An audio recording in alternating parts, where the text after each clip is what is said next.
Qadrli dostlar. Həcvi aytish Uyğur xalqının ənənəvi el-nəğmə türlərinin biri.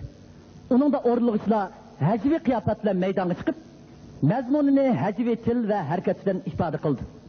Tövəndə Abdixilil Sadiq bilan Tursuнгul Abdukerim İgizbəs aşıq məşıqlar degan həcvi aytishni o'rlab berdi. Qilmayım Allah, qizg'in qarshi olayli.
Ottasam, yalımda sen geldin.